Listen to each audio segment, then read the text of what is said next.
Hello viewers, आप सभी का स्वागत है लर्निंग कैफ़े पर। लर्निंग कैफ़े आप सभी का स्वागत करता है। आज हम यूनिट 3 की लाइब्रेरी साइंस में यूनिट 3 की बात करेंगे, source of information, sources of information की। सोर्सेज ऑफ इंफॉर्मेशन में आज वीवीआई टॉपिक को डिस्कस करने वाले हैं। इसमें रहेगा news digest, encyclopedia of Americana, ठीक है, जर्नल्स, लिटरेचर, इसका पब्लिकेशन ईयर, ठीक है, फिर पहली बार कब प्रकाशित हुआ, कहाँ से पब्लिश्ड होता है, कहाँ से प्रकाशित होता है, ठीक है। तो इन सभी को डिस्कस करेंगे और ये एग्जाम ऑफ पॉइंट व्यू से काफ़ी इंपॉर्टेंट हो जाता है। और ये जितने भी क्वेश्चंस डिस्कस करेंगे वो सभी net JRF, DSSB, SET, different librarian exam में क्वेश्चन आ चुका है, तो वही उसी क्वेश्चंस को डिस्कस करने जा रहे हैं, ठीक है। तो पहला हम करते हैं, यूनिट 3 है और सोर्सेज ऑफ इंफॉर्मेशन है यूनिट 3 में। उसमें है पहला लाइब्रेरी ट्रेंड्स। लाइब्रेरी ट्रेंड्स है, लाइब्रेरी ट्रेंड, ये रहा लाइब्रेरी ट्रेंड्स है। लाइब्रेरी ट्रेंड इसको फाउंड किया गया था 1952 में, 1952 में। लाइब्रेरी ट्रेंड्स की स्थापना 1952 में की गई थी, या 1952 से ये पब्लिश्ड हो रहा है। 1952 से लाइब्रेरी ट्रेंड्स जो है ये पब्लिश्ड हो रहा है। इसकी फ्रीक्वेंसी याद रखना है, फ्रीक्वेंसी क्वार्टरली है, ठीक है। और इसका पब्लिशर जो है वो है John Hopkins university press, John Hopkins university press है, ठीक है। तो लाइब्रेरी ट्रेंड कब से प्रकाशित हो रहा है, तो 1952 से। इसकी फ्रीक्वेंसी क्या है, क्वार्टरली है, और इसका पब्लिशर जो है जॉन हॉपकिंस यूनिवर्सिटी प्रेस है, ठीक है, John Hopkins university press. Second है रेफरेटिवनी जर्नल, ठीक है, इसको हम पढ़ेंगे रेफरेटिवनी जर्नल, ठीक है। ये क्या है, तो एक सेट है एब्स्ट्रैक्टिंग जर्नल्स का। रेफरेटिवनी जर्नल जो है ये एक सेट है एब्स्ट्रैक्टिंग जर्नल का, ठीक है। इसकी शुरुआत जो है सोवियत यूनियन ने किया था 1952 में, मतलब रेफरेटिवनी जर्नल की शुरुआत जो है सोवियत यूनियन ने 1952 में किया था। सोवियत यूनियन किसको कहते हैं करंट में, USSR यानी कि रसिया को, जब पूरा USSR यूनाइट था, जब रसिया अलग नहीं हुआ था, ठीक है, उस समय सोवियत यूनियन कहा जाता था रशिया को, ठीक है। तो रेफरेटिवनी जर्नल ये एक सेट है एब्स्ट्रैक्टिंग जर्नल का। इसकी शुरुआत जो है सोवियत यूनियन ने 1952 में 1952 में किया था। पब्लिशर इसका विनीति है, विनीति, ठीक है। पब्लिशर इसका कौन है, तो विनीति है, पब्लिशर इसका विनीति है। और ये विनीति जो है ये रशिया की क्या है, तो इंफॉर्मेशन टेक्नोलॉजी है। विनीति एक ऑर्गेनाइजेशन है रशिया की, ठीक है, इंफॉर्मेशन टेक्नोलॉजी से रिलेटेड। फ्रीक्वेंसी जो है ये पूछता है, इसकी स्थापना, विनीति की स्थापना 1952 में की गई थी, ठीक है। और ये कहाँ का इंफॉर्मेशन टेक्नोलॉजी है, तो विनीति जो है ये रशिया का है। 1952 में इसकी स्थापना, विनीति की स्थापना जो की गई थी वो 1952 में की गई थी। रेफरेटिवनी जर्नल की जो फ्रीक्वेंसी है वो मंथली है, बस। इसमें फर्स्ट पब्लिकेशन के किस ईयर में हुआ था, इसकी फ्रीक्वेंसी क्या है, और इसका पब्लिशर कौन है, बस यही 3-4 जो मेन पॉइंट है उसको याद रखना है। आज के डिस्कशन में जितना भी journal, literature and news digest को डिस्कस करेंगे उसमें 3-4 पॉइंट जो है मुख्य मेन पॉइंट जिसको याद करना है। थर्ड जो है हमारा Poole's index to periodical literature है। Poole's index to periodical literature है, ये 19th सेंचुरी यानी कि 19वीं शताब्दी की पीरियोडिकल्स हैं, ठीक है। मतलब ये जो Poole's index to periodical literature है ये 19th सेंचुरी की पीरियोडिकल्स हैं, 19वीं शताब्दी की पीरियोडिकल्स हैं। ओरिजिनली ये प्रकाशित हुआ था 6 वॉल्यूम्स में 1882 से 1908 के तक, ठीक है। फर्स्ट पब्लिकेशन जो था इसका पहली बार जो प्रकाशित हुआ था 1882 में, यानी फर्स्ट वॉल्यूम, ठीक है। और 6 वॉल्यूम ये 1882 से 1908 तक में 6 वॉल्यूम आ चुका था, 1908 तक 6 वॉल्यूम में ये पब्लिश्ड हो चुका था, ठीक है। इसके बाद इसका जो पब्लिशर है, Poole's index to periodical literature का जो पब्लिश जो किया था, पब्लिशर थे वो थे विलियम फ्रेडरिक पूल, ठीक है। और यही विलियम फ्रेडरिक पूल ने ही मतलब Poole's index to periodical literature को लेकर के आए थे। इसी पर इनका नाम भी, इस लिटरेचर का नाम भी क्या है, Poole's index to periodical literature, ठीक है। तो ये 6 वॉल्यूम में था। ये 1882 में इसका फर्स्ट वॉल्यूम पब्लिश्ड होता है और 1908 तक 6 वॉल्यूम हो जाता है, ठीक है। इसका पब्लिशर जो है विलियम फ्रेडरिक पूल ही थे, ठीक है। 19th सेंचुरी की ये पीरियोडिकल है। इसके बाद है वाल्फोर्ड्स गाइड टू रेफरेंस मटेरियल, ठीक है, वाल्फोर्ड्स गाइड टू रेफरेंस मटेरियल, ठीक है ना। ये इसका पहली बार जो प्रकाशित हुआ था 1959 में। वालफोर्ड्स गाइड टू रेफरेंस मटेरियल जो है पहली बार प्रकाशित हुआ था 1959 में, 1959 में पहली बार प्रकाशित हुआ। इसको पहली बार जो है प्रकाशित किसने किया था, तो एजे वालफोर्ड ने। अब इसका भी जो है ये reference material, guide to reference material जो है इसमें वालफोर्ड्स लगा हुआ है, यानी कि जिसने पहली बार प्रकाशित किया था या जिसने इसको लिखा था उनके ही नाम पर वालफोर्ड्स गाइड टू रेफरेंस मटेरियल रखा गया है। ठीक है, 1959 में पहली बार ये प्रकाशित हुआ। अब इसका पब्लिशर जो है कौन है, लाइब्रेरी एसोसिएशन यूके है। ठीक है, library association UK, Walford's guide to reference material, ये इंपॉर्टेंट हो जाता है। Library association UK, Walford's guide to reference material का पब्लिशर कौन है, लाइब्रेरी एसोसिएशन यूके है करंट में। ठीक है, और Walford's guide to reference material को पहली बार प्रकाशित किया था 1959 में एजे वालफोर्ड ने। ठीक है, इसका 19th एडिशन, ये जो है 19th एडिशन जो आया था ये 3 वॉल्यूम में आया था। ठीक है, 3 वॉल्यूम था। 19वां एडिशन जो था ये 3 वॉल्यूम्स में पब्लिश्ड हुआ था। 19th एडिशन 3 वॉल्यूम में पब्लिश हुआ था। इसके बाद इसका पब्लिशर है करंट में जो इसका करंट में जो पब्लिशर है इसका, ये फेसेट पब्लिशिंग हाउस है। ठीक है, फेसेट पब्लिशिंग है, मतलब वालफोर्ड्स गाइड टू रेफरेंस मटेरियल का प्रकाशन यूके से होता है, लाइब्रेरी एसोसिएशन पब्लिशर है। करंट में जो है पब्लिशर जो है वो कौन है, तो फेसेट पब्लिशिंग है। 2005 में इसका नाम जो है बदल दिया गया, Walford's guide to reference material से the new Walford guide to reference resources कर दिया गया। 2005 में इसका टाइटल क्या कर दिया गया, तो नया टाइटल दिया गया, टाइटल का नाम जो है चेंज कर दिया गया, the new Walford guide to reference resources. ठीक है, कुछ important match the following question जो पूछे गए थे एग्जाम में। ठीक है, तो उनका उसके मतलब फर्स्ट ओरिजिन कब हुआ था, यानी फर्स्ट पब्लिकेशन पहली बार प्रकाशित कब हुआ था, या इसकी ये पहली बार प्रकाश में कब आया था, तो इस तरीके से पूछता है। तो ईयर वाइज में ये क्वेश्चन पूछा जा चुका है, जैसे कि इंडेक्स मेडिकस है 1879 में पहली बार प्रकाशित हुआ। केमिकल एब्स्ट्रैक्ट जो है ये 1907 में पहली बार आता है। बायोलॉजिकल एब्स्ट्रैक्ट जो है ये 1926 में पहली बार आता है। LISA library and information science abstract, इसकी फ्रीक्वेंसी जो है मंथली है और ये पहली बार 1969 में प्रकाशित हुआ था। ठीक है, तो ये मैच द फॉलोइंग में आ चुका है। और आगे भी इसको एक्सप्लेन में ये शॉर्ट करके इसलिए बता रहे हैं ताकि आगे जैसे जैसे आप वीडियो वॉच करेंगे आपके लिए आसान होता जाएगा, और एक ही बार में आसान नहीं होता है मतलब रिकॉल करना। ठीक है, तो इसलिए पार्ट में डिवाइड करके इसको हम अरेंज करके मतलब आप लोगों को एक्सप्लेन कर रहे हैं। तो इंडेक्स मेडिकस पहली बार फर्स्ट टाइम पब्लिश होता है 1879 में। Chemical abstract first time publish होता है 1907 में। Biological abstract first time publish होता है 1926 में। लीसा जो है library and information science abstract, इसकी फ्रीक्वेंसी जो है ये मंथली है, 1969 में फर्स्ट टाइम पब्लिश होता है।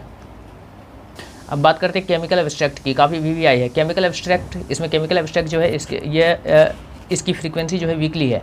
केमिकल एब्स्ट्रैक्ट की फ्रीक्वेंसी सबसे पहले याद रखेंगे कि वीकली है, और ये इंडेक्सिंग पीरियोडिकल इन केमिस्ट्री है।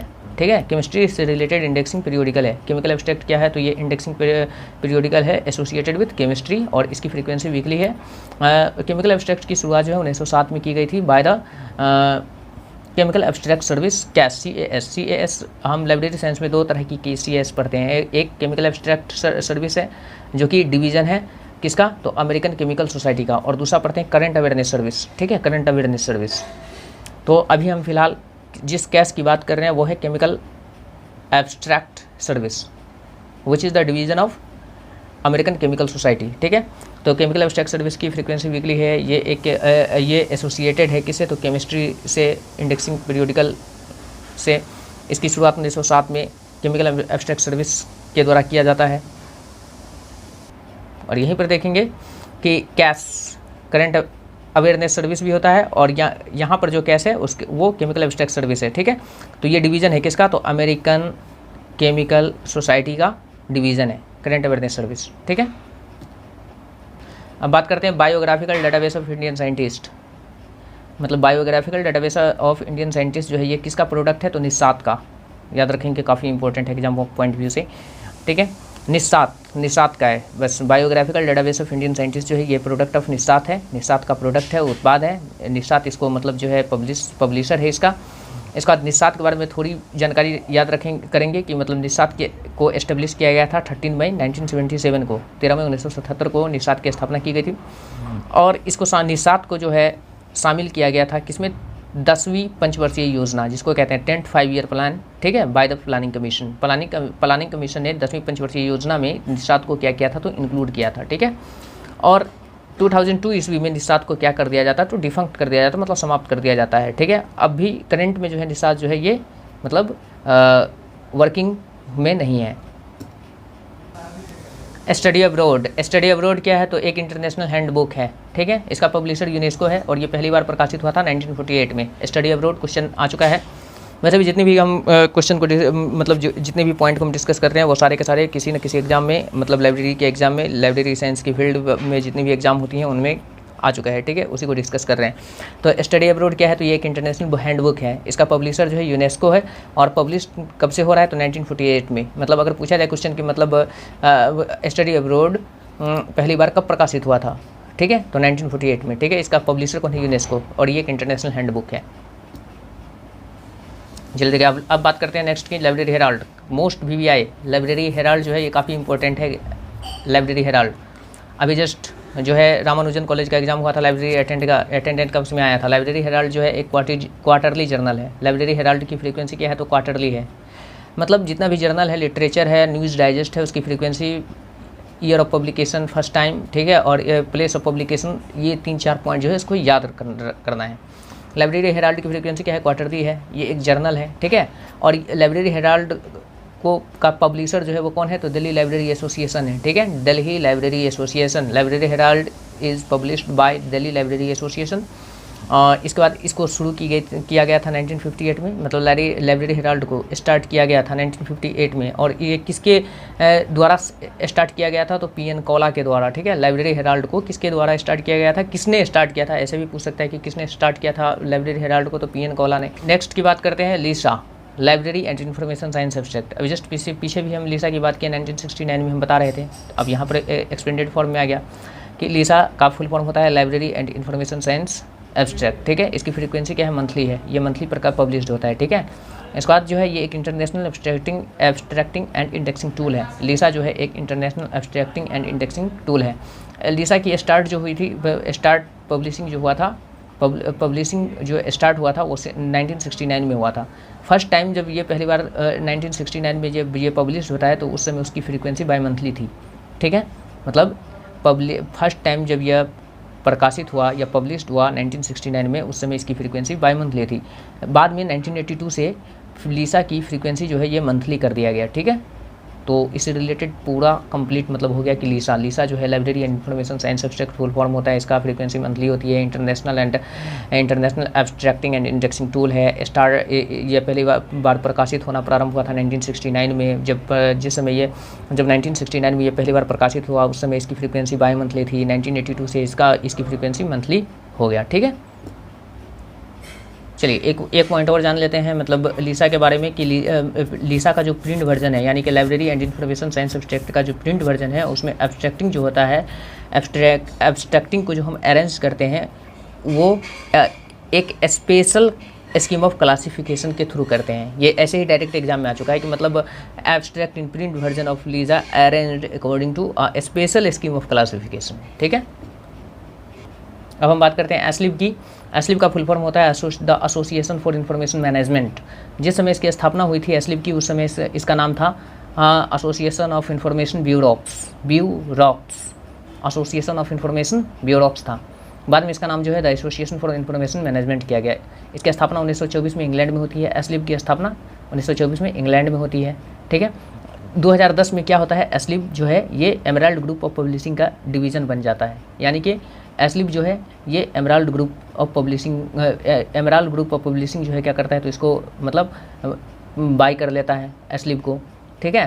तो 2010 में ये एस्लिब जो है ये किसका डिवीज़न बन जाता है, तो एमराल्ड ग्रुप ऑफ पब्लिशिंग का, ठीक है।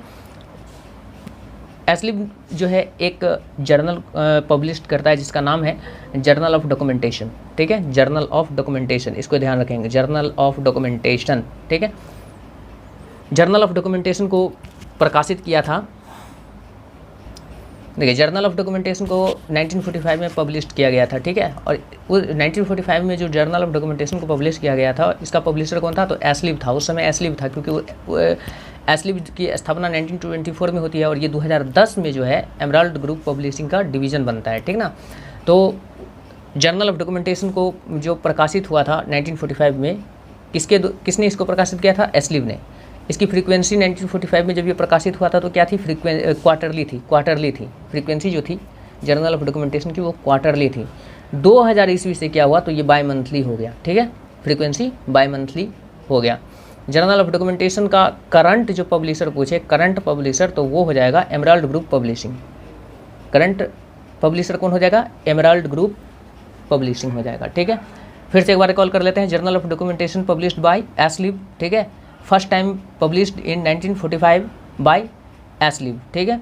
फ्रीक्वेंसी क्वार्टरली थी। 2000 ईस्वी में से क्या कर दिया गया, मतलब जर्नल ऑफ डॉक्यूमेंटेशन की जो फ्रीक्वेंसी थी उसको बाय मंथली कर दिया गया। और करंट टाइम पर जो मतलब पब्लिशर है जर्नल ऑफ डॉक्यूमेंटेशन का, वो है एमराल्ड ग्रुप पब्लिशिंग। फिर से वही मैच द फॉलोइंग क्वेश्चन की बात कर लेते हैं। डियर ओरिजिन, फर्स्ट टाइम ये कब पब्लिश्ड हुआ था? ये कब पब्लिश्ड हुआ था? ऐसे ही रिकॉल कीजिए, ठीक है। कि इंडेक्स मेडिकस पहली बार प्रकाशित हुआ था 1879 में। इसको अरेंज अकॉर्डिंग दे देता है, ठीक है। कभी कभी मतलब क्रम में सजाने के लिए दे देता है ईयर वाइज, ठीक है ना। ईयर वाइज जो है इसको सीक्वेंस करने के लिए बोल दिया जाता है। सीक्वेंस में मतलब असेंडिंग ऑर्डर या डिसेंडिंग ऑर्डर, तो मोस्टली देता है मतलब असेंडिंग ऑर्डर में ही, ठीक है। तो इंडेक्स मेडिकस फर्स्ट टाइम पब्लिश हुआ था 1879 में। इंजीनियरिंग इंडेक्स जो हुआ था ये फर्स्ट टाइम पब्लिश हुआ था 1884 में। ह्यूमैनिटीज़ इंडेक्स जो है ये 1963 में फर्स्ट टाइम पब्लिश हुआ था। और कहाँ से पब्लिश होता है? ये यूके से होता है, इसको याद रखेंगे। Humanities index first time publish in 1963 from UK, ठीक है। Agri index first time publish हुआ था 1975 में, ठीक है। और ये कहाँ से? रोम, इटली से पब्लिश होता है, ठीक है। एग्री इंडेक्स ये भी दे देता है, मतलब जैसे एग्री इंडेक्स दे दिया और जगह का नाम दे दिया और मैच द फॉलोइंग दे दिया, ठीक है। मैच द फॉलोइंग में प्लेस दे देगा, प्लेस ऑफ पब्लिकेशन दे देगा, ठीक है। और सीक्वेंस में क्या दे देगा? तो ईयर वाइज पूछ लेगा। तो इस तरीके से क्वेश्चन आता है। इसके बाद फिर बात करते हैं हम, जैसे कि रॉबर्ट्स थेसोरस हो गया, फर्स्ट टाइम पब्लिश हुआ था 1852 में, ठीक है। कंपेंडेक्स फर्स्ट टाइम पब्लिश हुआ 1884 में। British national bibliography, BNB stands for British national bibliography, first time publish होता है 1950 में। और ये एक इंटरनेशनल बिब्लियोग्राफी है, ठीक है। National, international and subject bibliography, 3 types की बिब्लियोग्राफी होती है मेनली। इसका लेक्चरर पहले ही यूट्यूब पर अपलोड हो चुका है, ठीक है। तो BNB का stands for British national bibliography. BNB is the international bibliography, ठीक है। 1959 में फर्स्ट टाइम पब्लिश होता है। और इसकी फ्रीक्वेंसी, BNB की जो फ्रीक्वेंसी है वो वीकली है। और यहाँ पर है INB, इंडियन नेशनल बिब्लियोग्राफी। ये एक नेशनल बिब्लियोग्राफी है, ठीक है ना। ये भारत, इंडिया की बिब्लियोग्राफी, नेशनल बिब्लियोग्राफी है। और ये फर्स्ट टाइम पब्लिश हुआ था 1958 में, ठीक है। और इसकी फ्रीक्वेंसी जो है ये मंथली है। इंडियन नेशनल बिब्लियोग्राफी की फ्रीक्वेंसी क्या है? तो मंथली है। चलिए अब लिसा पढ़ चुके हैं, अब लिस्टा की बात करते हैं। LISTA, लिस्टा का फुल फॉर्म होता है library information science and technology abstract, ठीक है। Library information science and technology abstract होता है। कहता है कि ये क्वेश्चन आया था ऐसे कि किसके थ्रू हम अवेलेबल होता है ये library information science and technology abstract जो है ये किसके थ्रू अवेलेबल होता है? तो EBSEO होस्ट जो है इसको अवेलेबल करवाता है, ठीक है। Library information science and technology abstract को EBSEO होस्ट के थ्रू जो है अवेलेबल करवाता है, ठीक है। नेक्स्ट पॉइंट जो है फैक्ट्स ऑन फाइल है। ये अब कुछ न्यूज़ डाइजेस्ट के बारे में डिस्कस कर लेते हैं। फैक्ट्स ऑन फाइल जो है ये एक वीकली, इसकी फ्रीक्वेंसी क्या है? वीकली है। फैक्ट्स ऑन फाइल की फ्रीक्वेंसी वीकली है। ये एक वर्ल्ड न्यूज़ डाइजेस्ट है। इस फैक्ट्स ऑन फाइल का जो पब्लिशर है वो facts on file news service New York है। यानी कि फैक्ट्स ऑन फाइल पूछ ले कि मतलब कहाँ से प्रकाशित होता है, किस कंट्री से? तो न्यूयॉर्क से, ठीक है ना। ये वीकली है, वीकली पब्लिश होता है। और ये एक वर्ल्ड न्यूज़ डाइजेस्ट है। इसका पब्लिशर जो है facts on file news service है, ठीक है। और ये पहली बार पब्लिश हुआ था 1940 में, 1940 में। फैक्ट्स ऑन फाइल पहली बार प्रकाशित हुआ था 1940 में। बात कर लेते हैं हम एशियन रिकॉर्डर की। एशियन रिकॉर्डर जो है ये भी एक न्यूज़ डाइजेस्ट है, ठीक है। और इसका ये पहली बार प्रकाशित हुआ था 1962 में, 1962 में फर्स्ट टाइम ये पब्लिश हुआ था। अफ्रीकन रिकॉर्डर भी क्या है? फैक्ट्स ऑन फाइल जिस तरह से एक वर्ल्ड न्यूज़ डाइजेस्ट था वैसे अफ्रीकन रिकॉर्डर भी एक न्यूज़ डाइजेस्ट है, ठीक है। और अफ्रीकन रिकॉर्डर जो है ये फर्स्ट टाइम पब्लिश हुआ था 1962 में। और इसमें क्या चीज़ होता है? तो अफ्रीकन कंट्री में अगर कोई इवेंट्स होता है बड़ा बड़ा तो उसका ये उसका एक्सप्लेनेशन होता है इसमें अफ्रीकन रिकॉर्डर में, ठीक है, मतलब समरीज होता है, समरीज होता है। कोई चीज़ बहुत बड़ा मतलब जो है सबमिट हुआ, कोई और सबमिट से रिलेटेड मतलब जो होता है ना समरीज होता है, ठीक है। चलिए अब हम बात करते हैं एशियन रिकॉर्डर की। एशियन रिकॉर्डर पहली बार प्रकाशित हुआ था 1955 में, 1955 में एशियन रिकॉर्डर पहली बार प्रकाशित हुआ था और इसकी फ्रीक्वेंसी क्या थी, तो वीकली थी, ठीक है। एशियन रिकॉर्डर पहली बार प्रकाशित हुआ 1955 में, इसकी फ्रीक्वेंसी कितनी क्या थी, तो वीकली थी, मतलब साप्ताहिक, ठीक है।